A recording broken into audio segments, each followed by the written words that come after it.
Hi, my name's Lisa Abercrombie, and I have not done this before. I've been wanting to make a video about my joining my network marketing business, and I got to my higher rank pretty fast, and I wanted to explain what I did, like what I actually did, not, oh, try hard. I want to tell you what I did.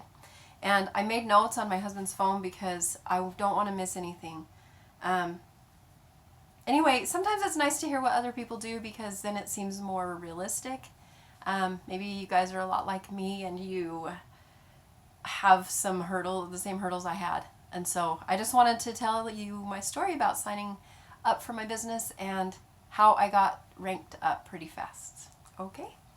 Um, okay, so I have had businesses in the past. I used to actually do wedding video montages where you do pictures to music and put them in a wedding video, and it was fun. I did it for 7 years, and then we moved, and then I didn't have a business for a year or two because I had a new baby, and then I was ready to start again.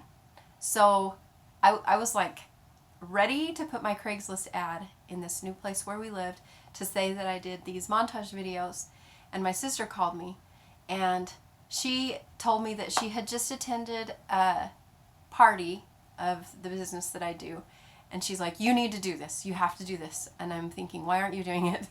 But she didn't want to start something new herself. She had plenty to do, but she knew I was going to start my other business, and so I just took her word for it. So I was thinking, okay, this is going to be cool. So I went online and I researched the business, and it was pretty new, and so they had a website but not much else. Like now there's a whole bunch of reps websites and YouTube videos and stuff about it. But when I did the research, I think there might have been one YouTube person, but that's it. There was no information about it. So I kind of took her word for it, that it was going to be a good company to go with. So I didn't put my ad on Craigslist for my video thing. I kind of just bagged that idea for now.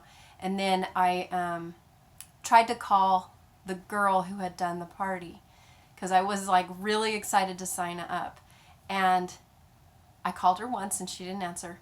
And then I called her right after, and she answered, which I think she was smart because I was rearing to go. And she was in the middle of an event actually, so she had to step outside, have somebody help her man her table. But she took her time to talk to me and explain to me what different kit I could get. And then I was ready to go. So I talked to my husband about it and made sure everybody was, that he was okay with me doing this. And I had to have a promise from him because typically doing this business I had to do booths at events or parties, and I asked him, if I did these things, would you watch all the kids? And we have 4 boys, and so it was a pretty big commitment that he made for me, to watch the kids when I had to go and sell. So he said yes, and so I said yes, and I signed up for my company. I was so excited. The ideas were just streaming, and I was thinking of all these things I could do. And so the very first thing that I put into motion is I looked online for events in my area, and I signed up for 10 of them. 10 events. And when I signed up, it was the very last day of September. In fact, I just hit my 5-year anniversary 2 days ago. So that's cool. I need to tell everybody. But anyway, I signed up for 10 events for Christmas time. And I realized that my kit was not going to be big enough. And I was already getting a pretty big one.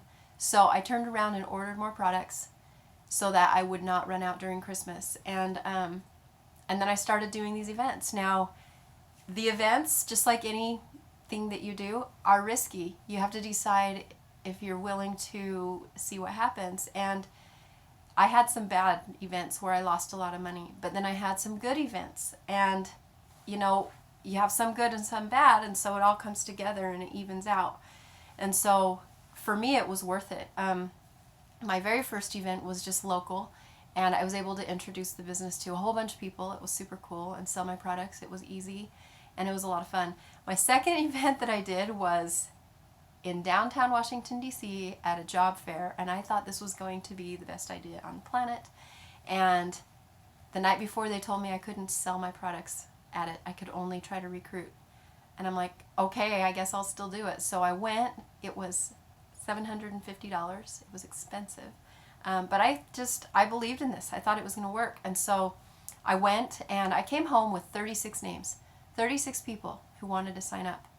So then I got on the phone and started calling all those people. Guess how many of them signed up? Do you remember this? Mm-hmm. None.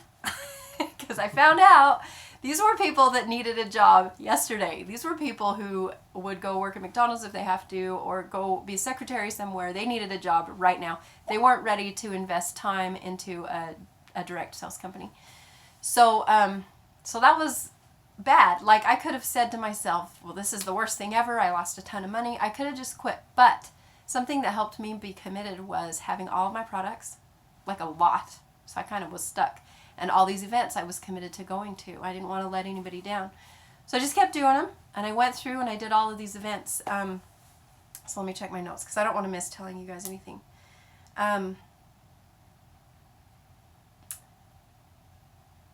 Oh, okay.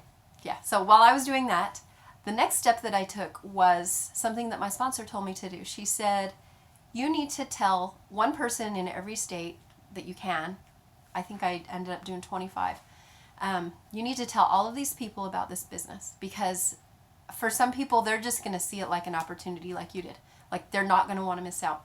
So I did that. I sent 25 different messages to individuals and just said, I'm doing this thing. I can tell you more about it as I learn, but you don't want to miss this. And if you want to know more, then call me or whatever. And my cousin signed up, which was pretty funny because she lived where the company started. It's like, I was surprised she hadn't heard of it. So my cousin signed up under me, and that was my first recruit, and it was so cool. And I got to know her a little better, so I'm thankful for that relationship that we made together through this business. That was pretty cool. So I got my first recruit, and I was like, I am going to hit my rank. What does it take to hit my rank? In our company, we had to get 3 people to sign up in the first 30 days.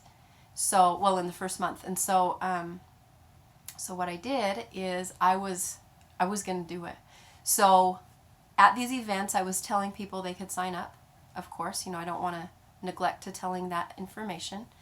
But the month was going by. So it was like, I don't know, 2.5 weeks into October.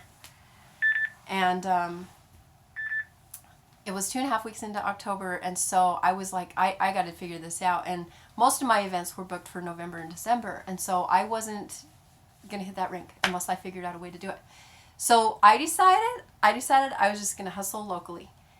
So I actually went around to salons, because salons like our product. And so I went in person with a bag of my stuff, 2 babies, okay, 2 babies, and I go from salon to salon. And all I did, I went in and I said, I have something you guys might like to see. Can I talk to your owner? So they would come to the counter. I would pull out a couple of things and say, what do you think? And some of them, no, that's okay. I felt so stupid. And so then I left, right? But then a couple of them were like, yeah, sure, let's look at it. And so I would show them, and then some of them said, oh, maybe another time, or come back in a week, whatever. It was hard. It was hard. I am not a salesperson, but I wanted that rank really bad. So I just did it anyway. And 2 of those people ended up buying a kit so they could sell the product in their salon. And I think I went to 10 or 11 places, and 2 of them signed up. I had my 3 people, and I did it.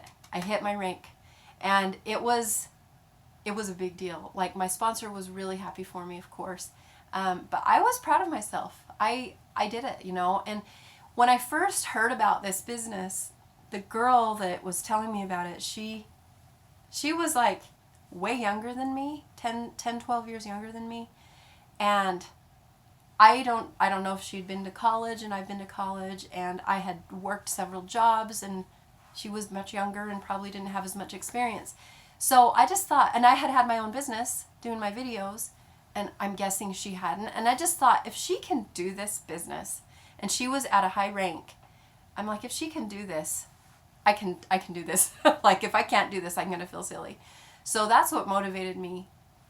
It kind of still motivates me, is I can do this. I'm smart. I think I can figure this out. So, so anyway, so I hit my rank, which was awesome. And then I just kept doing my events, and I booked parties through the events. And at the parties, I would ask my customers if they wanted to do a party. I'd basically hold up their product they were going to buy and say, hey, if you don't want to pay for this, you can do a party. And then I'd book them. And so I did a lot of events. I did more than 10 because I got more. I maybe did 15 before the end of the year. And I did a lot of parties. 15 maybe? Before Christmas. So I did all that work, and things were happening. And then the new year came, things slowed down a little bit, but my new team members were starting to recruit people, and I had met all these people at events, and they were starting to show interest in the company. And so I had some new people sign up in January, February, and March that I had met from the events. I also had signed up for some women's expos in February and March, and they were big. They were $1,000 each. But I knew I was going to figure this out because the girl did it. My sponsor had done it. So I got to check my notes again. So I hit my next rank just coincidentally because my people were starting to recruit other people, and because I had a few more team members. And I ended up hitting the big rank. In our company, it's called producer. I hit that in May. So it took me 8 months to hit this pretty significant rank. Like, this is a rank where people don't quit. If you hit this rank, you're pretty motivated and compelled to keep going. And producer is what my sponsor was when I signed up. So it was a really big milestone to get that because I thought I can do this, right? So that's how I hit it. And so I looked at my records just now to see all the people that had been added to my team up through May. And if you guys are familiar with me, I've been doing YouTube videos for 4.5 years about, how to work my business and all this kind of stuff. And I get a lot of team members through that. But I looked at my records, and all of the people that I signed up until I hit my rank were people I met in person. All of them. So I know that if you do your business and you haven't mastered Facebook and you haven't mastered internet or YouTube or anything, you can still do it. Like, Facebook's the easy way. Like, it's the I don't know how to say it. It's the not scary way to do it. If you dare to just push yourself a little bit, because I'm like not even brave. I did it. You can hit your ranks in your company. You just have to make yourself do it. Just do what I did. Sign up for events so you have to go. Pay for a lot of your product so that you have to sell it. Like, that's pretty motivating if you're trapped with your stuff. So for me, that really, really worked. Let me see if there was anything else I wanted to say.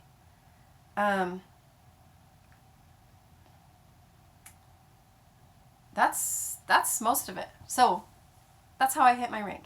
I wanted to prove myself that I could do this too, and I committed through events and through buying a lot of product, and then I followed through. Oh, the other thing that I did is I committed to 1 year before I would decide if I liked it or not.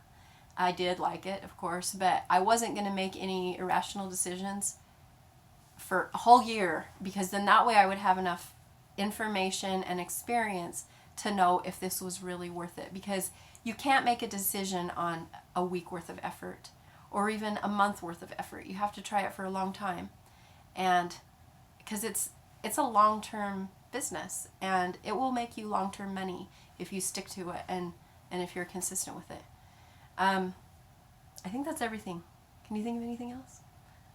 Okay. Okay, I've never told anybody like the whole story, and I wanted to share that with you.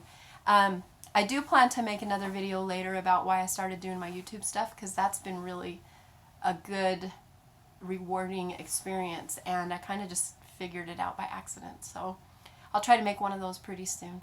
Thanks for listening. Bye.